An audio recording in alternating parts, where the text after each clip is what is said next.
Hello students, welcome to B2 Learning. Myself Devin Kataria and I am your physics mentor. And beta, I welcome you all to the second lecture of EMI. This is an important lecture, damn important lecture because यहाँ पे हम बात करेंगे, we will learn about Faraday's laws, जिसके ऊपर ये पूरा का पूरा चैप्टर बेटा बिल्ट अप है, ऐसे समझो, राइट। इससे पहले एक चैप्टर था मैग्नेटिक इफेक्ट्स ऑफ करंट, उसमें आपने पढ़ा होगा कि एक करंट मैग्नेटिक फील्ड प्रोड्यूस करता है, इलेक्ट्रिक करंट से मैग्नेटिक फील्ड प्रोड्यूस हो रहा है।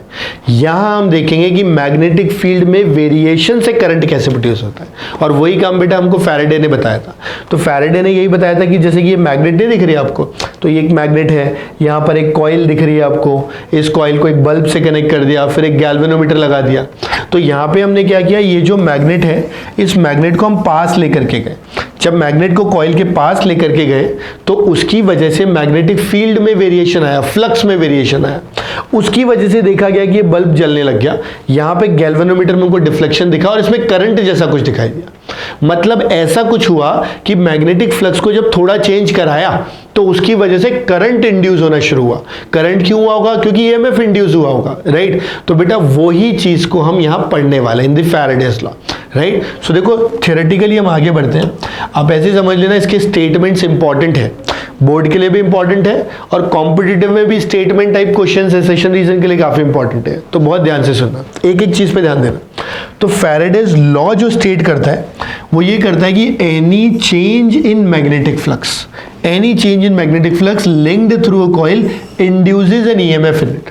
तो सबसे पहली बात तो ये कि अगर आपके पास कोई एक कॉइल है और उस कॉइल से लिंक्ड मैग्नेटिक फ्लक्स को किसी तरीके से आपने चेंज किया तो उसकी वजह से एक ईएमएफ इंड्यूस होगा, करेक्ट। तो देखो स्टेटमेंट बेस्ड क्वेश्चन कैसे फंसेंगे इसके अंदर। सबसे पहले तो हमें ये देखना पड़ेगा कि मैग्नेटिक फ्लक्स की वजह से ये नहीं आता है, ये किसकी वजह से आता है, ये डेल्टा मैग्नेटिक फ्लक्स की वजह से आता है, मतलब चेंज इन मैग्नेटिक फ्लक्स की वजह से आता है। तो हम ये नहीं बोलेंगे कि मैग्नेटिक फ्लक्स की वजह से ईएमएफ इंड्यूस हुआ है, चेंज इन मैग्नेटिक फ्लक्स की वजह से ईएमएफ इंड्यूस हुआ है। बोले ठीक है सर, पहला पॉइंट क्लियर हो गया। दूसरा बेटा इट इंड्यूसेस ईएमएफ, ये ईएमएफ इंड्यूस करता है, ईएमएफ करंट इंड्यूस नहीं करता। अगर जो अपनी कॉइल है वो क्लोज हुई तो करंट आ जाएगा बिकॉज ईएमएफ है, और क्लोज नहीं हुई तो फिर करंट नहीं आएगा। तो ऐसा बिल्कुल भी नहीं है कि हमेशा करंट इंड्यूस करेगा, ये करंट इंड्यूस करता है, ये करंट को इंड्यूस करता है, लेकिन किस तरह की कॉइल्स में बेटा, क्लोज्ड कॉइल्स में, तभी तो सर्किट कंप्लीट होगा, तभी तो करंट को एक पाथ मिलेगा, राइट। तो ये दो चीजों पे ध्यान देना आपने। अब बात करते हैं सेकंड स्टेटमेंट की। भाई सेकंड स्टेटमेंट कहता है कि ठीक है ये तो समझ आ गया कि फ्लक्स बदला और करंट नहीं, सॉरी ईएमएफ इंड्यूस हो गया, राइट। लेकिन मैथमेटिकली कैसे इसको हैंडल करना है? तो मैथमेटिकली इसको हैंडल करने के लिए देखो बेटा अपने पास बहुत ही बेसिक चीज है कि मैग्नीट्यूड ऑफ इंड्यूस ईएमएफ, मतलब इंड्यूस ईएमएफ का मैग्नीट्यूड जो आएगा, करेक्ट, वो किसके बराबर होगा, time rate of change of the magnetic flux through the circuit. तो टाइम रेट ऑफ चेंज मतलब rate of change with respect to time, और बेटा मैग्नेटिक फ्लक्स मतलब फाई एम, यानी कि D phi M by D T जो आता है वो हमें क्या देगा, वो हमें इसका मैग्नीट्यूड देगा। मैं बार बार स्ट्रेस दे रहा हूं मैग्नीट्यूड वर्ड पे, क्यों? क्योंकि डायरेक्शन के लिए बेटा यहां क्या लगाना पड़ता है, एक नेगेटिव लगाना पड़ता है, और इस नेगेटिव की एक्सप्लेनेशन देंगे हम आगे जाके लेंज लॉ में, अंडरस्टूड। तो अभी के लिए तो हमें इतना समझ में आ गया कि ठीक है, अगर हमारे पास इफेक्टिवली कोई एक कॉइल है, उसके थ्रू हमने फ्लक्स चेंज कराया, फ्लक्स चेंज कराने की वजह से ईएमएफ इंड्यूस हुआ, और वो ईएमएफ कितना इंड्यूस हुआ, minus D phi M by D T. Magnitude चाहिए तो मॉड लगा देना, बात ही खत्म। डायरेक्शन के लिए हम लेंज लॉ ही यूज करेंगे, क्लियर। तो फर्स्ट लॉ ने क्या बोला, फ्लक्स चेंज करोगे तो ईएमएफ इंड्यूस होगा। सेकंड स्टेटमेंट ने बोला कि जो इंड्यूस होगा वो rate of change of magnetic flux with respect to time के बराबर होगा। बोले ठीक है सर, दोनों पॉइंट क्लियर है। मैंने कहा ठीक है, अब बेटा अपन पूरा फोकस शिफ्ट कर देंगे अपना इसके डायरेक्शन पे, ये नेगेटिव का क्या सिग्निफिकेंस है ना, पूरा फोकस पे शिफ्ट करेंगे। तो उससे पहले आप एक बार वीडियो पॉज करके दो स्टेटमेंट लिख लो, नोट्स कॉपी कर लो, right, and then move ahead with the topic. मैं आगे बढ़ रहा हूं, ठीक है ना बेटा। देखो अब हम बात करने जा रहे हैं लेंज लॉ, इंपॉर्टेंट है बेटा, ध्यान देना, लेंज लॉ, ठीक। तो देखो पहले इसका स्टेटमेंट समझते हैं। Lenz law states that polarity of induced EMF is such that It tends to produce a current which opposes the change in magnetic flux. Very very important. यानी कि जब आपने ईएमएफ इंड्यूस किया फ्लक्स को change करने से, तो उसकी वजह से करंट भी इंड्यूस हुआ, अगर कॉइल अपनी क्लोज्ड है तो, और वो जो करंट इंड्यूस होगा या ईएमएफ इंड्यूस होगा वो इस तरह से इंड्यूस होगा कि it will oppose the change in magnetic flux. मतलब मैग्नेटिक फ्लक्स को अगर आप बढ़ाओगे तो ये उसे कम करने की कोशिश करेगा, अगर मैग्नेटिक फ्लक्स को कम करोगे तो ये उसे बढ़ाने की कोशिश करेगा। Do you understand? मैं एक बार फिर बोल रहा हूं, मैग्नेटिक फ्लक्स को आप जिस भी डायरेक्शन में चेंज करोगे ये उसे अपोज कर देगा। आप बढ़ाने लगोगे ये उसे कम करेगा, कम करने लगोगे उसे बढ़ाएगा। मतलब ओवरऑल ये उसे क्या करने की कोशिश करता है? कांस्टेंट रखने की कोशिश करता है, कंजर्व रखने की कोशिश करता है इंस्टेंटली। अंडरस्टूड? और उसके पीछे रीजन क्या है बेटा? उसके पीछे रीजन ये है कि दिस इज बेस्ड ऑन, ये पूछते हैं स्टेटमेंट बेस्ड क्वेश्चन में, based on principle, based on principle of conservation of energy। बेटा ये बेसिकली एनर्जी कंजर्वेशन के ऊपर बेस्ड है, और जब ये एनर्जी कंजर्वेशन पे बेटा कोई भी चीज बेस्ड होती है, राइट, सो ये क्या करने लगेगा? कंजर्व करने की कोशिश करेगा। इसीलिए मैग्नेटिक फ्लक्स में चेंज को क्या करता है? अपोज करने की कोशिश करता है। करेक्ट? अब इसको बेटा एक आध एग्जाम्पल से समझते हैं। ये तो थियोरेटिकल बात हो गई, ये ठीक है सर अपोज करना है, लेकिन एग्जाम्पल से कैसे हैंडल करेंगे तो बहुत आराम से समझना। बिल्कुल बेसिक एक एग्जाम्पल से उठाते हैं। तो हमने कहा ठीक है, हमारे पास ये कोई एक मैग्नेट थी, ठीक है, ये कोई एक मैग्नेट थी। हम कह देते हैं कि भाई इसको हम बोल देते हैं पॉजिटिव, इसको नॉर्थ पोल कह देते हैं, इसको साउथ पोल कह देते हैं, ठीक है बेटा। इफेक्टिवली एन मतलब पॉजिटिव जैसा कुछ और ये साउथ मतलब नेगेटिव जैसा कुछ, ठीक है। एन मतलब नॉट नेगेटिव, ठीक, उल्टा होता है। यहां से अगर देखेंगे तो इसकी जो मैग्नेटिक फील्ड लाइन जाएंगी ये कुछ इस तरीके से जाएंगी। आई होप बेटा ये आपको पता है, पॉजिटिव से अवे जाती है या साउथ पोल से अवे जाती है। अब मैंने क्या किया, ये जो मैग्नेट थी इसको आगे के डायरेक्शन में मूव किया। बोले ठीक। जैसे ही आगे मूव करने लगा, यहां मैंने कॉइल रखी हुई थी, इस कॉइल को मैंने देखो आगे वाले पार्ट को सॉलिड से बनाया और डॉट डॉट डॉट से क्या बनाया? पीछे वाले पार्ट को। 90% बच्चा बेटा कॉइल के डायरेक्शन में ही कंफ्यूज होता है, क्योंकि 3 डायमेंशनल जैसा होता है तो परसेप्शन बेस्ड होता है कि हम क्या परसीव कर रहे हैं। तो आपको कंफ्यूजन हटाने का सिंपलेस्ट तरीका है कि आप जो पीछे वाला पार्ट है उसको डॉट से रिप्रेजेंट करो, आगे वाले पार्ट को सॉलिड से रिप्रेजेंट करो, कभी कंफ्यूजन ही नहीं आएगा लाइफ में। बोले ठीक है सर ऐसा करते हैं। तो हमने कहा कि हम इस कॉइल को मतलब बार मैग्नेट को पास ले जाने लगे। बोले ठीक। ऐसा करने से हमने क्या किया? ऐसा करने से हमने ये किया कि हमने, ध्यान देना, इस डायरेक्शन में मैग्नेटिक फ्लक्स को बढ़ा दिया, मतलब इंक्रीज्ड, ठीक। मतलब जिधर मैग्नेटिक फील्ड था मैग्नेटिक फ्लक्स उधर ही होगा, और पास लेकर के जा रहे हैं तो कॉइल से ज्यादा फील्ड लाइंस पास करेंगे, मतलब मैंने इस डायरेक्शन में मैग्नेटिक फ्लक्स बढ़ा दिया, ठीक। लेंज लॉ कहता है कि आप जो भी करोगे उसका अपोजिशन होना चाहिए। हमने कहा ठीक है, ये बात भी सही है, ठीक। तो हमने कहा कि भाई जो भी करेंगे उसका अगर अपोजिशन करना है तो फ्लक्स इधर बढ़ा है तो अपने को कम करना चाहिए इसको। अब कम करने का तरीका क्या है? करंट अपन नेगेटिव तो कर नहीं सकते, करंट को प्रोड्यूस ही कर सकते हैं। तो हम क्या करते हैं, करंट को इस तरह प्रोड्यूस करते हैं कि उसकी वजह से, बेटा बहुत ध्यान देने वाली बात है, उसकी वजह से जो मैग्नेटिक फ्लक्स इंड्यूस होगा, इंड्यूस्ड मैग्नेटिक फ्लक्स इंड्यूस होगा ना, इंड्यूस करंट की वजह से, वो इस डायरेक्शन में आना चाहिए, ताकि ये जो यहां इंक्रीज इन फ्लक्स हुआ है इसको ये वाला फ्लक्स क्या कर दे? कैंसिल कर दे, कम कर दे, वापस अपनी जगह पे ले आए। बोले ठीक है सर। मतलब ये कि जब मैग्नेट को पास ले जाया गया, इस डायरेक्शन में फ्लक्स बढ़ा, तो आपने इस डायरेक्शन में फ्लक्स को इंड्यूस किया ताकि ये इसको कैंसिल करे। अब इस डायरेक्शन में फ्लक्स इंड्यूस करने के लिए अपने को इसी डायरेक्शन में बेटा क्या चाहिए होगा? मैग्नेटिक फील्ड चाहिए होगा, यानी बी इंड्यूस भी इधर ही होना चाहिए। और मैग्नेटिक फील्ड इंड्यूस करने के लिए बेटा हम सीधे सीधे right hand thumb rule use कर सकते हैं कि अगर मान लो कोई एक लूप हो तो उसमें करंट ऐसे प्रोड्यूस करो कि फील्ड इधर आना चाहिए। तो उसके लिए हम क्या करते हैं बेटा? करंट का डायरेक्शन इस तरीके से चूज करते हैं। समझ आती है बात? इस तरीके से। तो आपने जैसे ही करंट ऐसे रखा, करेक्ट। अब आप देखो करंट के डायरेक्शन में जब उंगलियों को घुमाते हैं, फिंगर्स को कर्ल करते हैं, तो थंब हमें क्या देता है, मैग्नेटिक फील्ड का डायरेक्शन देता है। तो इस वाले करंट की वजह से फील्ड इधर प्रोड्यूस हुआ, फ्लक्स इधर प्रोड्यूस हुआ, उसने इस इंक्रीज इन फ्लक्स को क्या कर दिया, कॉम्पनसेट कर दिया। बोले ठीक है सर। मतलब बेटा देखो सिंपल बात यह है कि अगर आप फ्लक्स को इंक्रीज करोगे तो आपको ऑपोजिट डायरेक्शन में फील्ड इंड्यूस करना पड़ेगा, उस हिसाब से करंट का डायरेक्शन लेना पड़ेगा। You understood the point. अगर इसी के अंदर है ना, अभी के लिए बस इतना ही समझो कि हमने क्या किया, फ्लक्स को बढ़ाया तो आपने ऑपोजिट में इंड्यूस कर दिया ताकि उसको क्या कर सके, कैंसिल कर सके।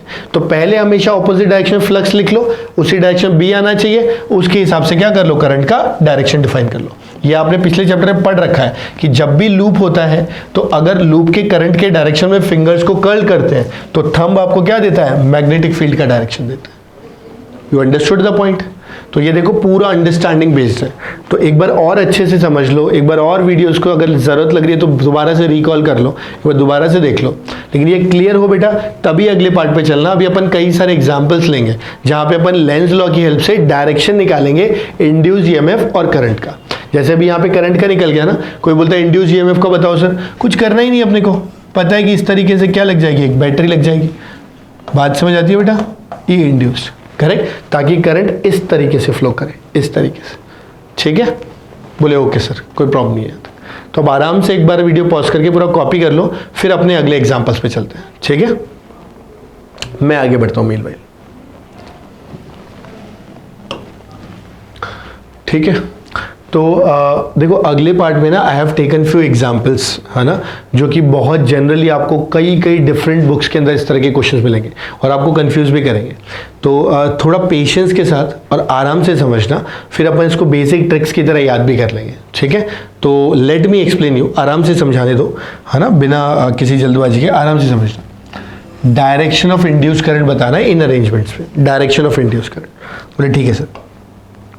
जहाँ तक डायरेक्शन की बात करते हैं, हमने ये ऑलरेडी देख लिया है कि जब इस मैग्नेट को टूवर्ड्स लेकर के जाते थे, तो टूवर्ड्स लेकर के जाते थे तो मैग्नेटिक फील्ड जो प्रोड्यूस था वो इस डायरेक्शन में था, करेक्ट। प्लस ये जो मैग्नेटिक फील्ड था ये इंक्रीज कर रहा था, अपवर्ड एरो मतलब इंक्रीज। अब इस डायरेक्शन में इंक्रीज कर रहा था तो हमने इस डायरेक्शन में इंड्यूस कर दिया, ऑपोजिट में, ताकि जो चीज़ बड़ी है उसको क्या कर दे, कम कर दे। और इस डायरेक्शन में इंड्यूस करने के लिए करंट को ऐसे फ्लो करना था, यानी लाइक दिस, ये आई का डायरेक्शन आ गया, यानी इस तरह की बैटरी बन गई। तो हमें ये क्लियर हो गया कि जब आप मैग्नेटिक फील्ड को बढ़ाते हो या फ्लक्स को बढ़ाते हो तो जिस डायरेक्शन में फील्ड होता है ना उसके ऑपोजिट में अपने को इंड्यूस कर देना चाहिए ताकि एक दूसरे को कैंसिल कर दे, ऐसे याद रखना, ठीक। अब नेक्स्ट एग्जांपल लेते हैं, उसमें थोड़े चेंजेस करते हैं। थोड़े चेंजेस ये करते हैं कि अब की बार मैग्नेट को दूर लेके जाते हैं। बोले ठीक है सर। जब मैग्नेट को दूर लेके गए, फील्ड जो था मैग्नेट का वो अभी भी इधर ही होगा, लेकिन अब की बार ये मैग्नेटिक फील्ड कम होगा या मैग्नेटिक फ्लक्स कम होगा। क्यों?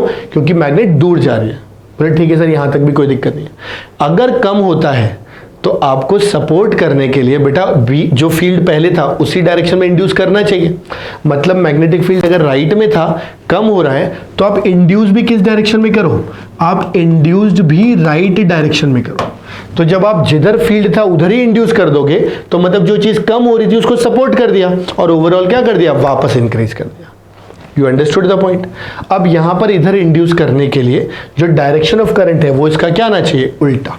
ऐसे फिंगर्स को ऐसे कर्ल करेंगे तब जाकर के मैग्नेटिक फील्ड का डायरेक्शन इधर आएगा। यानी कि जो ये सॉलिड पार्ट है इसमें करंट ऐसे और डैश पार्ट में ऐसे, ये बैटरी बन जाएगी। समझे बात को? तो इफेक्टिवली अगर देखेंगे, इसको मैं और यहाँ साइड में बना देता हूँ कि जो फील्ड है ये बी वाला इस तरफ है। समझे बात को? तो इफेक्टिवली बेटा अगर देखेंगे तो ये जो बैटरी बन गई ये ई इंड्यूस बन गई और ये अपने पास क्या बन गया, करंट बन गया। तो इफेक्टिवली हमको दो चीजें समझ में आ गई, है ना। मैं लिख भी दूंगा, आराम से समझना, बहुत बहुत बेसिक है।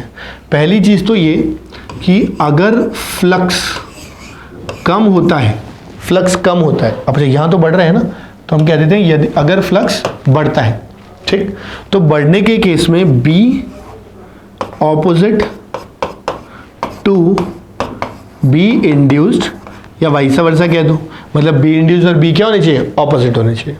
अगर इसी की जगह फ्लक्स कम होता है, ये फ्लक्स था और ये क्या हुआ, कम हुआ, तो in that case B and B induced same direction. समझिए बात को बेटा। तो ये छोटी छोटी सी पॉइंट्स हैं जो हमें थोड़ा अच्छे से समझना है एकदम तरीके से। क्लियर? ये अपने को क्या करेंगे, बेसिकली एक ट्रिक की तरह ही काम करेंगे और काफ़ी हेल्पफुल रहेंगे। तो आप दिमाग में एकदम अच्छे से बैठा लेना। एक बार और रिवाइज करा देता हूँ। अगर फ्लक्स बढ़ता है तो बी इंड्यूस्ड और बी सेम डायरेक्शन में, अगर फ्लक्स घटता है तो बी इंड्यूस्ड और बी, उल्टा बोल दिया मैंने, ऐसे समझना कि अगर फ्लक्स बढ़ता है तो बी और बी इंड्यूस्ड ऑपोजिट डायरेक्शन में, और अगर फ्लक्स घटता है तो बी और बी इंड्यूस्ड सेम डायरेक्शन में।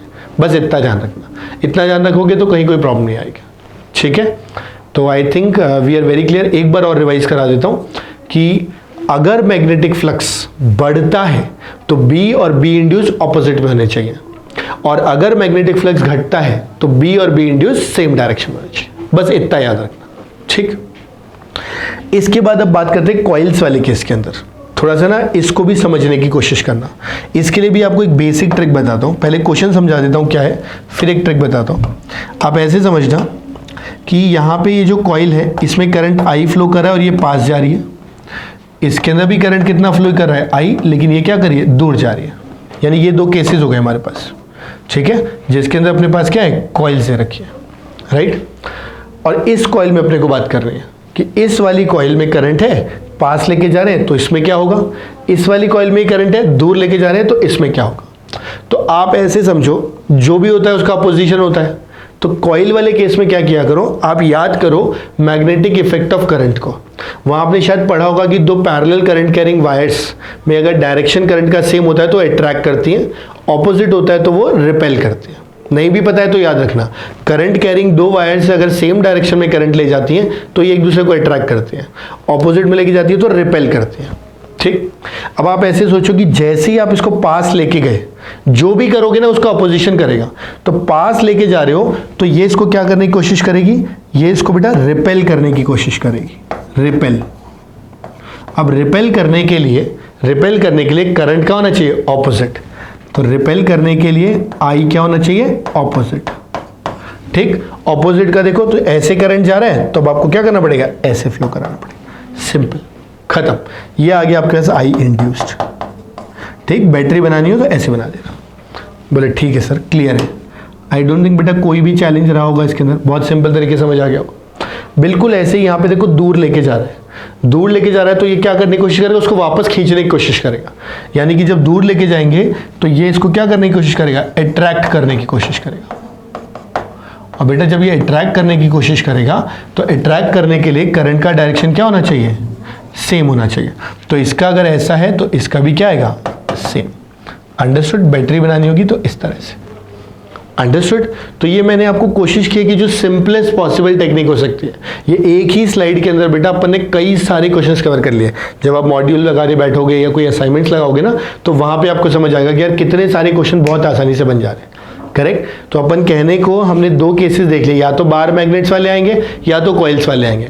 बार मैग्नेट्स में केस बहुत सिंपल है, फ्लक्स बढ़ रहा है तो बी इंड्यूस्ड बी के ऑपोजिट होना चाहिए। अगर फ्लक्स घट रहा है तो बी इंड्यूस्ड बी के डायरेक्शन में होना चाहिए। करेक्ट? अगर कॉइल्स हैं तो दूर जा रही हैं, तो दूर जा रही है तो अट्रैक्ट करने की कोशिश करेंगी, अट्रैक्ट करने के लिए सेम डायरेक्शन ऑफ करंट। और अगर पास ला रहे हो तो रिपेल करने की कोशिश करेंगी, रिपेल के लिए ऑपोजिट डायरेक्शन में करंट। क्लियर? अब इसको बेटा अच्छे से समझ के अपनी कॉपी में तरीके से चारों को कॉपी कर लो, शॉर्ट नोट्स के टाइम में चारों नोट्स बना लो, पॉइंट्स बना लो। ठीक है? और उसको दिमाग में फिट कर लो। जब फिट हो जाए तो फिर आगे बढ़ना। फिर मैं इसके बाद बस कुछ इंपॉर्टेंट पॉइंट्स और फिर एक एग्जाम्पल और लूंगा, फिर ये वाला लेक्चर कंप्लीट कर देंगे, फैराडेज लॉ वाला। ठीक है? राइट? तो आप पॉज करके अच्छे से कॉपी करो, मैं आगे बढ़ता हूं बेटा। तो बेटा जैसा कि मैं कह रहा था, right, I will go through some important points, है ना। मैथमेटिकली ये काफ़ी इंपॉर्टेंट है तो आराम आराम से समझना, कोई हड़बड़ी नहीं है। सबसे पहले हमने ये देख लिया कि ई इंड्यूस्ड जो था वो ई इंड्यूस्ड का फॉर्मूला क्या निकल के आया बेटा, minus D phi by D T. ये हमेशा ध्यान रखना कि बेटा ये इंस्टेंटेनियस है, जैसे वेलोसिटी पढ़ते हैं ना इंस्टेंटेनियस, ऐसे ये भी क्या है इंस्टेंटेनियस, करेक्ट। तो जब भी फ्लक्स अपने को दे रखा होगा as a function of time, आप डिफरेंशिएट करके क्या निकाल सकते हो, इंस्टेंटेनियस ही इंड्यूस निकाल सकते हो। मैग्नीट्यूड, डायरेक्शन के लिए तो हमें पता ही कि हमें क्या करना है, डायरेक्शन के लिए लेंस लॉ को यूज करेंगे, जैसे पिछले एग्जाम्पल में देखा था। बोले ठीक है सर। अब इसी को आगे लेकर के चलते हैं।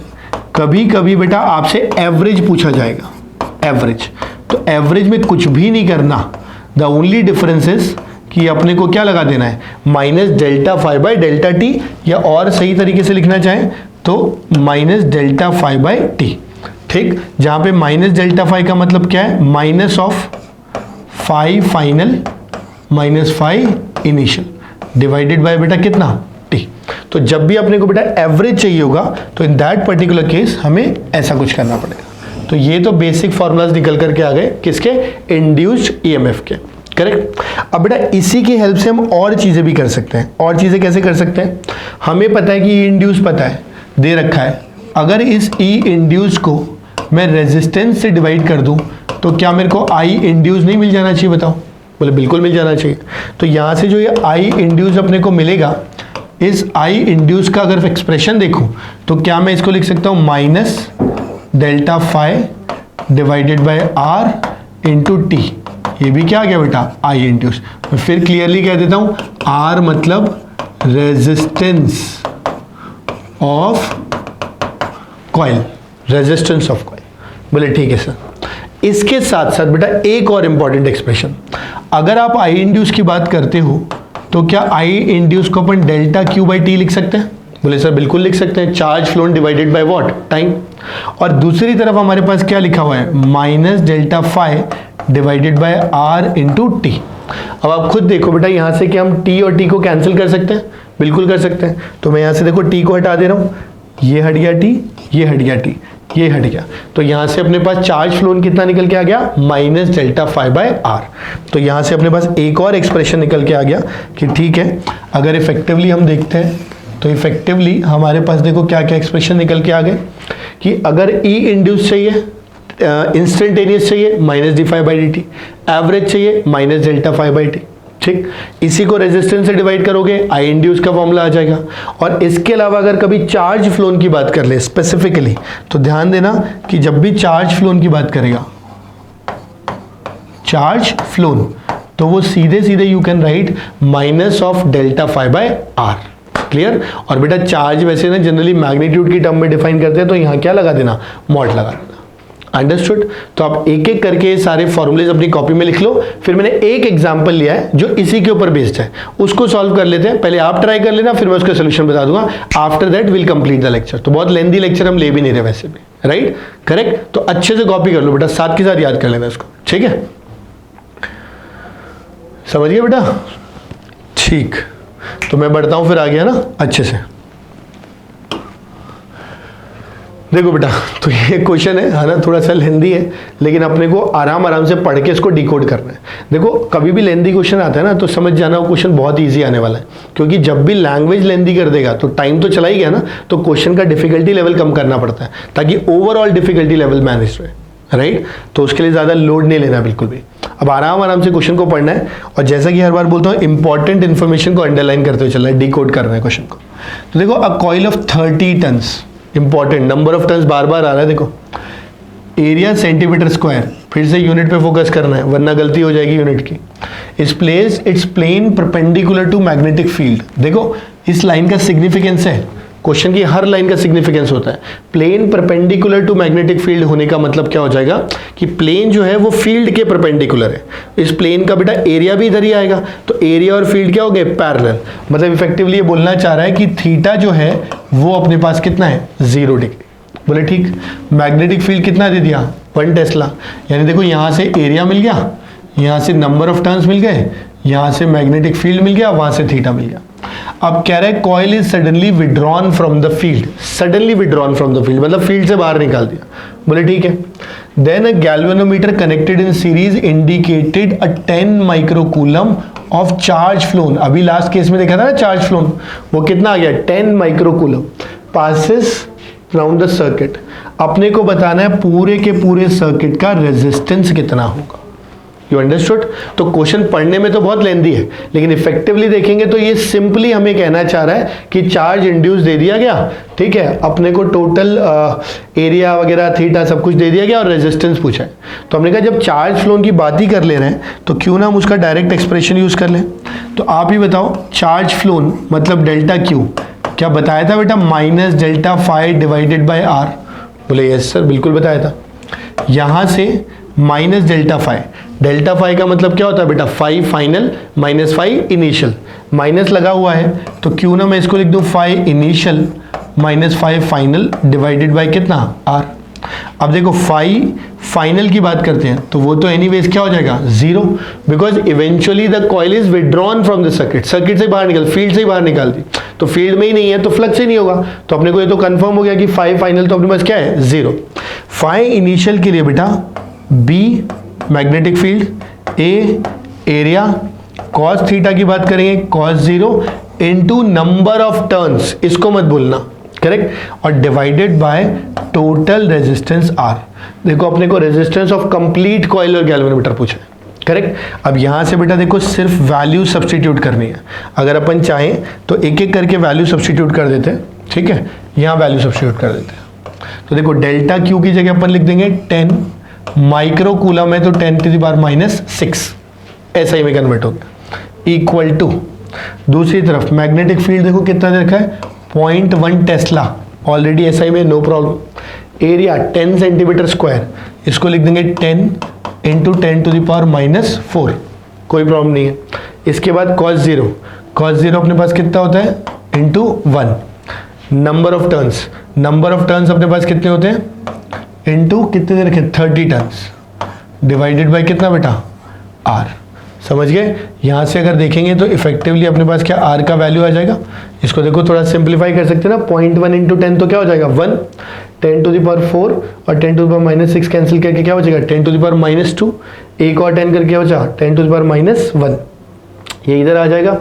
तो इफेक्टिवली अगर अपन देखेंगे तो ये कुछ 300 जैसा बन जाएगा, ठीक है, इफेक्टिवली अगर अपन देखते हैं तो I think very easily we can do it. आप कैलकुलेशन एक बार चेक कर लेना, मैंने ऐसी वेगली वैल्यू रख दिया, राइट।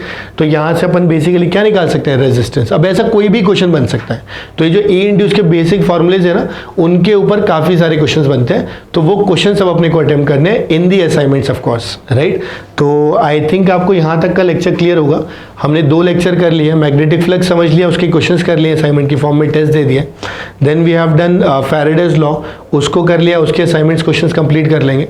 अब इसके बाद जो तीसरा पार्ट अपन स्टार्ट करेंगे वो नेक्स्ट क्लास में स्टार्ट करेंगे, ठीक है। तो मीनवाइल दोनों लेक्चर अच्छे से रिवाइज करके आराम से उसको समझ के जो डाउट्स हो वो हमें बताओ, उसको क्लियर करो, and then move on with the next part, that is the third part, right.